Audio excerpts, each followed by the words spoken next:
میں دعوت خطاب پیش کروں گا عظیم ماہر تعلیم، عظیم معلم، گورنمنٹ ہائی اسکول ملک وال کے پرنسپل جناب محمد فاروق گھومن صاحب۔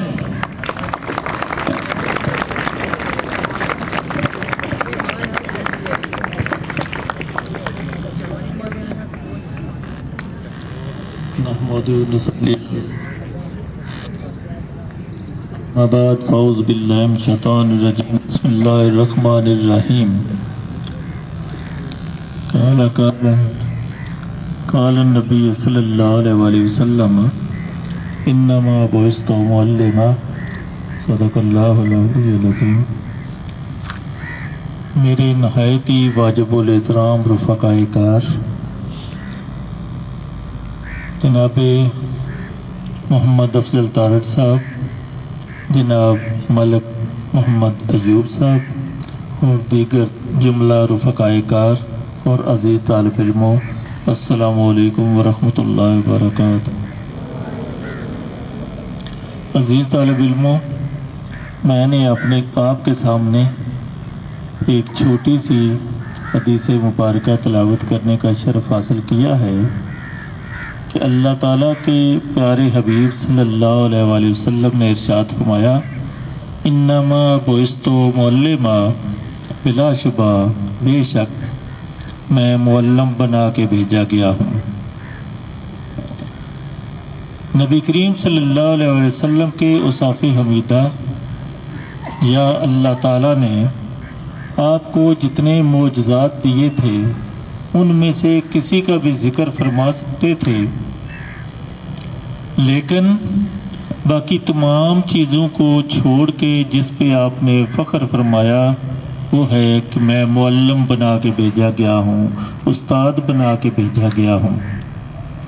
تھوڑے دن پہلے بھی سٹیج پہ یہ بات ہوئی تھی کہ استاد کا یہ پیشہ، یہ معلمی کا پیشہ اللہ تعالیٰ بزرگوں برتر کی خاص عنایت ہے ہم لوگوں پہ کہ ہمیں عطا کیا گیا ہے، اور یہ ہمارے ساتھی، یہ ہمارے کولیگ ایک لمبے عرصے تک تعلیم و تدریس کا یہ سلسلہ جاری رکھ کے آج اپنی ڈیوٹی سے سبکدوش ہو رہے ہیں۔ میری دعا ہے کہ اللہ تعالیٰ آنے والے دنوں میں بھی انہیں کامیاب و کامران فرمائے، ان کی اولادوں کو بھی کامیاب و کامران فرمائے، ان کو صحت اور تندرستی والی لمبی زندگی عطا فرمائے۔ بیٹا آپ کے لیے بھی یہ بڑی اچھی بات ہے، آپ نے اپنے اساتذہ اکرام کا احترام کیا، عزت افزائی کی، احسن انداز سے اپنے اساتذہ اکرام کو آپ رخصت کر رہے ہیں۔ یہ کوئی عام سی بات نہیں ہے، یہ بڑے لوگوں کا شیوا رہا ہے۔ جو گھٹیا لوگ ہیں وہ اپنے اساتذہ اکرام کو برے برے القابات سے یاد کرتے ہیں، اور جو اچھے لوگ ہیں وہ اپنے اساتذہ اکرام کے لیے، اپنے والدین کے لیے اپنا تن من دھن قربان کر دیتے ہیں۔ بلکہ جب کسی بڑے سے بڑے مقام پہ بھی، کسی بڑی سی بڑی پوسٹ پہ پہنچتے ہیں تو بھی وہ اپنے اساتذہ اکرام کو نہیں بھولا کرتے، انہیں ہمیشہ یاد رکھتے ہیں۔ بڑا ہی مشہور واقعہ ہے کہ جب حضرت علامہ اقبال کو انگریز کی طرف سے سر کا خطاب دیا گیا تو آپ نے سر کا خطاب قبول کرنے سے انکار کر دیا۔ جب انگریز نے پوچھا کہ علامہ صاحب آپ ہمارا یہ سر کا خطاب قبول کیوں نہیں کر رہے، کہ یہ تو بڑی عزت کی بات ہے، عزت کا مقام ہے، ہم آپ کو آنر سے نواز رہے ہیں لیکن آپ انکار کر رہے ہیں۔ تو آپ نے جواباً کیا فرمایا؟ یہی فرمایا تھا کہ میں اس وقت تک سر کا خطاب قبول نہیں کروں گا جب تک آپ میرے استاد محترم مولوی میر حسن کو شمس العلماء کا خطاب نہیں دیتے۔ اس پر انگریز کہنے لگا کہ علامہ اقبال صاحب آپ نے تو بہت ساری تصنیفات چھوڑی ہیں، آپ نے تو بہت کچھ قوم کو دیا ہے، ملت کو عطا کیا ہے، اور آپ کے استاد کے ذمے تو ایسا کوئی بڑا کارنامہ نہیں، ان کی کوئی تصنیف نہیں ہے۔ اگر ان کی کوئی اتنی اچھی تصنیف ہوتی ہم انہیں بھی خطاب ضرور دے دیتے۔ اس پہ علامہ اقبال رحمۃ اللہ علیہ نے برجستہ ارشاد فرمایا کہ میں یہ زندہ و جاوید انہی کی تصنیف تو آپ کے سامنے ہوں، آپ میرے کارناموں کا ذکر کرتے ہیں تو وہ سارے کارنامے تو انہی ہی کے مرہون منت ہیں۔ اگر آپ نے شمس العلماء کا خطاب دیں گے تو میں سر کا خطاب قبول کروں گا، ورنہ نہیں۔ پھر تاریخ عالم میں نے اپنی آنکھوں سے یہ دیکھا کہ پہلے ان کے استاد مولوی میر حسن کو شمس العلماء کا خطاب دیا گیا، پھر انہوں نے سر کا خطاب قبول کیا۔ ایسے ہی ایک اور موقع پہ جب آپ فارن میں پڑھنے کے لیے گئے ہوئے تھے انگلینڈ، تو وہاں سے واپس آئے تو آپ کا معمول تھا جب کہیں بھی جاتے تھے تو آ کے پہلے اپنے استاد محترم مولوی میر حسن صاحب کو ملا کرتے تھے، تو آپ ان کو ملنے کے لیے چلے گئے، ساتھ ہی اپنا بریف کیس یا بیگ بھی تھا جس میں اپنے کپڑے وغیرہ اپنا سامان تھا۔ کسی نے بتایا، گھر سے پتہ چلا کہ استاد محترم باہر نکلے ہیں، آپ ادھر ٹھہرے نہیں، پیچھے پیچھے ہی راستے کا پتہ معلوم کر کے چلتے گئے۔ آگے جا کے کیا دیکھا کہ دور جا کے استاد محترم سے ملاقات ہوئی، وہاں پہ انہوں نے اپنے بیٹے کو اٹھایا ہوا تھا جس بیٹے کا نام تھا احسان۔ تو آپ نے اپنے استاد محترم سے ان کے بیٹے کو پکڑ لیا اور اٹھا لیا، ساتھ ساتھ واپس چل دیے۔ تو راستے میں آ کے تو کیا دیکھتے ہیں کہ آپ کے استاد محترم نے دیکھا کہ اتنا لمبا سفر ہم طے کر کے آگے ہیں، تو احسان کا تو وزن ہے پلاچن کا، تو اقبال نے اٹھایا ہوا ہے۔ تو انہوں نے ازراہ تفنن شاید یہ پوچھا کہ اقبال احسان باری تو نہیں ہے؟ تو اب علامہ اقبال نے جو جواب دیا، کیا خوب جواب دیا، کہنے لگے استاد محترم آپ کا احسان بہت ہی بھاری ہے، اگر میں اتارنا چاہوں تو ساری عمر بھی نہیں اتار سکتا۔ بیٹا دیکھیں، اپنے استاد کا احترام کرنے والے کا مقام پوری دنیا جانتی ہے، جہاں کہیں بھی دیکھو ورلڈ میں ان کی کتابوں کے بے شمار تراجم ہو چکے ہیں۔ یہی وجہ ہے کہ اپنے والدین کا احترام کرنے کے لیے، اپنے اساتذہ کرام کا احترام کرنے کے لیے ہم آپ سے بارہا التماس کرتے رہتے ہیں۔ اگر آپ بھی چاہتے ہیں بڑا مقام حاصل کرنا تو کبھی بھی اپنے والدین کو اور اپنے اساتذہ کرام کو مت بھولیے، اور کبھی بھی برے القابات سے مت پکاریں۔ ہمیشہ اچھے ناموں سے، اچھے الفاظ سے اپنے اساتذہ اکرام کو، اپنے والدین کو پکارا جائے۔ یہ کامیابی کا بہت ہی بڑا زینہ ہے اگر آپ سمجھ گئے تو۔ تعلیم و تربیت کے لیے جو مقام استاد کو حاصل ہے وہ شاید آپ کے والدین کو بھی حاصل نہ ہو۔ کیوں؟ آپ کے والدین تو آسمانی دنیا سے آپ کو زمین پہ لے کے آتے ہیں، اور آپ کے استاد آپ کو زمین سے اٹھا کے اوج ثریا تک پہنچا دیتے ہیں۔ تو نبی کریم صلی اللہ علیہ وسلم نے اسی وجہ سے استاد کہلانا بہت زیادہ پسند فرمایا، اسی لیے فرمایا انما بعثت معلما۔ عزیز طالب علموں، جاپان میں جب ناگاساکی اور ہیروشیما پر بم گرایا گیا، جاپان کی تباہی ہو گئی، تو اس جنگ کے دوران جب ہر طرف تباہی ہی تباہی تھی، تو انہوں نے بعد میں اس کو ٹھیک کرنے کے لیے آپس میں ایک میٹنگ جو تھی وہ کی۔ وہاں پہ جتنے بڑے بڑے وزراء ان کے تھنک ٹینکس کے بیٹھے ہوئے تھے، ان سے رائے لی گئی۔ تو کسی نے کہا کہ فلاں ملک سے انجینئر منگوا لیے جائیں، کسی نے کہا فلاں ملک سے ڈاکٹرز کو مدعو کر لیا جائے، کسی نے کہا کہ فلاں ملک سے آرکیٹیکٹر جو ہیں ان کو بلا لیا جائے، کسی نے کوئی اور رائے دی۔ اب ان میں سے ایک وزیر جو پیچھے خاموش بیٹھے تھے، ان سے پوچھا گیا کہ باقی تمام لوگوں نے تو رائے اپنی اپنی دی ہے، لیکن آپ نے کوئی رائے نہیں دی، آپ بھی کوئی رائے دیجئے۔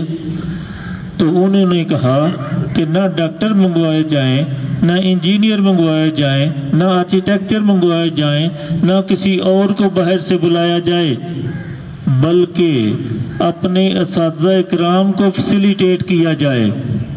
اگر آپ اپنے اساتذہ اکرام کو فیسیلیٹیٹ کریں گے تو یہاں پہ ڈاکٹر بھی پیدا ہوں گے، انجینئر بھی پیدا ہوں گے، آرکیٹیکٹ بھی پیدا ہوں گے، اور ہر فن سے آپ کے پاس لوگ موجود ہوں گے۔ جس کی بھی ضرورت پڑ سکتی ہے یا پڑ رہی ہے، وہ سارے کے سارے لوگ یہاں پہ ہی پیدا ہوں گے۔ اور وہ دن اور آج کا دن آپ دیکھیں کہ اس کے اس مشورے پر، اس کی اس بات پر عمل کیا گیا، اور آج دنیا میں جو معیار ہے، جو بھی چیز ہے جس پہ میڈ ان جاپان لکھا جاتا ہے، کہا جاتا ہے یہ دی بیسٹ ہے، سب سے بہترین چیز ہے، آنکھیں بند کر کے اس پہ اعتماد کر لیا جاتا ہے۔ اسی طرح سے دیکھیں، جب رشیا نے پہلا طیارہ جو تھا فضا میں بھیجا، خلا میں بھیجا، سپٹنک 1، تو امریکہ والے جو تھے وہ سر پکڑ کے بیٹھ گئے کہ رشیا ہم سے کتنا آگے نکل گیا ہے۔ وہ پریشان ہوئے کہ اب ہم اس کا مقابلہ کیسے کر سکتے ہیں۔ انہوں نے کیا کیا، اگر ہمارا ملک ہوتا تو بڑے بڑے وزیر، مشیر، لٹیرے ان کو اکٹھا کر لیا جاتا مشورہ لینے کے لیے۔ انہوں نے ایسا نہیں کیا۔ کیا کیا؟ انہوں نے 10 اساتذہ اکرام کی ایک کمیٹی بنائی، جس کو کمیٹی آف 10 کا نام دیا گیا۔ اس میں 7 لوگ وہ تھے جو ٹیچر تھے، پرنسپلز تھے، کچھ ریٹائرڈ، کچھ حاضر سروس، AEO تھے۔ اس وقت کا وہاں پہ ایک نظام جو چل رہا تھا، جو شروع میں ہمارے یہاں بھی چلتا رہا ہے۔ اور اس کے علاوہ صرف 3 لوگ ایسے تھے جو وہ بھی تعلیم سے تعلق رکھتے تھے لیکن وزیر مشیر نہیں تھے، وہ مختلف یونیورسٹیز سے، کالجز سے تعلق رکھتے تھے۔ تو کل ملا کے 10 لوگوں کی کمیٹی بنائی گئی کہ آپ بتائیں ذرا کہ ہمارا یہ ملک پیچھے کیوں چلا گیا اور رشیا آگے کیوں چلا گیا ہے، اور ہم کس طرح سے ان کا مقابلہ کر سکتے ہیں۔ اس کمیٹی نے مختلف میٹنگز کی، اور میٹنگز کرنے کے بعد ان اساتذہ اکرام نے فیصلہ یہ سنایا کہ ہمارا کریکلم جو ہے وہ ٹھیک نہیں، اس کو ریوائز کیا جانا چاہیے۔ ان کے مشورے پر کریکلم، نصاب، اس کو تبدیل کر دیا گیا، اور جدید نصاب جو ہے وہ طلباء کو فراہم کیا گیا۔ وہ دن اور آج کا دن ہے، آپ دیکھتے ہیں کہ پوری دنیا میں امریکہ سب سے ٹاپ آف دا لسٹ ہے۔ مشاورت والے، مشورہ دینے والے کون ہیں؟ اساتذہ کرام۔ تو بیٹا، اساتذہ کرام ہر حوالے سے آپ کی تعلیم و تربیت کرتے ہیں، اور پھر آپ کو اپنے سے آگے بڑھتے ہوئے دیکھ کے خوش ہوتے ہیں۔ اور دنیا میں 2 لوگ ہی صرف خوش ہوتے ہیں آپ سے اپنے سے آگے بڑھتے ہوئے کسی کو دیکھ کے، وہ یا تو آپ کے والدین ہو سکتے ہیں، اور یا پھر آپ کے اساتذہ کرام ہو سکتے ہیں۔ تو آج میرے دائیں اور بائیں دونوں اساتذہ کرام، جناب ملک محمد ایوب صاحب اور جناب محمد افضل تارڑ صاحب، ایک لمبے عرصے تک اپنے فرائض منصبی سر انجام دینے کے بعد ریٹائر ہو رہے ہیں۔ ویسے تو میں کہوں گا کہ ٹیچر ٹائر ہی نہیں ہوتا، ریٹائر کیا ہونا ہے؟ ساری عمر پڑھانے، ٹائر ہوتا ہے تھک جانا۔ تو بیٹا جو تھکتا ہی نہیں، اس نے دوبارہ کیا تھکنا ہے؟ ٹیچر کا تو کام ہے آخری وقت تک تعلیم دیتے رہنا، تربیت کرتے رہنا۔ لیکن دنیاوی لحاظ سے ہم کہتے ہیں ریٹائرڈ ہو گئے ہیں، تو یہ صرف یہاں پہ عملی طور پہ جس طرح سے باضابطہ آ کے تعلیم و تربیت فرما رہے تھے صرف اس سے سبکدوش ہو رہے ہیں، ورنہ تعلیم و تربیت کا یہ پیشہ تو آخری لمحے تک جاری و ساری رہے گا۔ جہاں کہیں بھی یہ دوست جائیں گے، جہاں بیٹھیں گے، یہ ہمیشہ بات تعلیم و تربیت ہی کی کریں گے۔ تو اللہ تعالیٰ میرا اور آپ سب کا حامی و ناصر ہو، اور ان دوستوں کے لیے ہم دعا گو ہیں۔ آپ کا بہت زیادہ ٹائم بھی نہیں لینا چاہتا کہ جس خلوص سے ان دوستوں نے طلباء کی خدمت کی، اپنے ملک اور اپنے قوم کی خدمت کی، بہت سارے ہر میدان میں ہونہار پیدا کیے، ڈاکٹر، انجینئر، استاد اور فن تعمیر کے ماہر کہہ لیں، ہر حوالے سے آرکیٹیکٹ کہہ لیں، اور کوئی فیلڈ ایسا نہیں ہے، خواہ وہ بیوروکریٹ ہوں، صدر ہوں، وزیر اعظم ہوں، یا آپ کے کمشنر، ڈپٹی کمشنر ہوں، یا کسی بھی اعلیٰ سے اعلیٰ عہدے پہ بیٹھا ہوا کوئی شخص ہو، وہ سارے کے سارے اساتذہ کرام کے ہی برون منت ہیں۔ گر نہ بینت بروز شپرا چشم، چشمے آفتاب راچے گناہ۔ اگر چمگادڑ کو سورج کی ان کرنوں کے باوجود بھی کچھ نظر نہ آئے تو اس میں سورج کی کرنوں کا کیا قصور ہے؟ جاننے والے جانتے ہیں کہ یہ مقام و مرتبہ صرف اور صرف استاد ہی کو حاصل ہے، اور جس ملک میں استاد کی پذیرائی ہوگی انشاءاللہ العزیز وہ ملک ترقی کرے گا، اور جو طلباء اپنے اساتذہ اکرام کا احترام کریں گے، ان کے بتائے ہوئے اصولوں اور قوانین پر عمل درآمد کریں گے، تو انشاءاللہ العزیز وہ کامیاب و کامران ہوں گے، اور آنے والی زندگی میں ہمیشہ جس فیلڈ میں بھی جائیں گے عزت پائیں گے۔ تو اللہ تعالیٰ آپ کو بھی بہت زیادہ عزتیں عطا فرمائے۔ آپ میں بے شمار ڈاکٹر، انجینئر، اساتذہ اکرام، وکلاء، ججز اور ہر لیول کے لوگ موجود ہیں، صرف ابھی ادراک نہیں ہے، اور بہت جلد آپ کا یہ ٹیلنٹ بھی سامنے آ جائے گا، اور آپ کے اساتذہ اکرام کو جنہوں نے آپ کی مختلف مواقع پہ آبیاری کی تعلیم و تربیت سے، اللہ پاک ان کو ہمیشہ ہمیشہ سلامت رکھے، اور جب کبھی ہمیں ضرورت پڑی تو ہم ان کو دعوت پھر بھی دیں گے، اور وقتاً فوقتاً نہیں صرف، بلکہ یہ اسکول ان کا بھی اپنا ہے، جس طرح آپ لوگوں کا ہمیشہ کے لیے اس کے ساتھ رشتہ ہے، اس سے بھی بڑا رشتہ آپ کے اساتذہ کرام کا ہے۔ تو میں چشم برا ہوں، جب بھی وہ چاہیں میرا آفس، میرا اسکول ان کے لیے حاضر ہے ڈے اینڈ نائٹ۔ تو اللہ تعالیٰ ہمیں اس ملک کی، اس قوم کی، اس ملک کے طلباء کی خدمت کرنے کی مزید توفیق عطا فرمائے۔ جو لوگ پیچھے ہیں، جو میرے دوست ہیں، میرے ساتھی ہیں، میرے کولیگ ہیں، اللہ تعالیٰ اس جذبے سے ان کو اور زیادہ مالا مال فرمائے، اور ملک و قوم کی خدمت کرنے کی توفیق عطا فرمائے۔ سب کو سلامت رکھے، سب کو صحت عطا فرمائے، سب پہ اپنا کرم کرے، سب، اور آپ کے ملک کو بھی اللہ پاک دنیا میں بلند ترین مقام عطا فرمائے۔ اسی کے ساتھ اجازت چاہوں گا، فی امان اللہ۔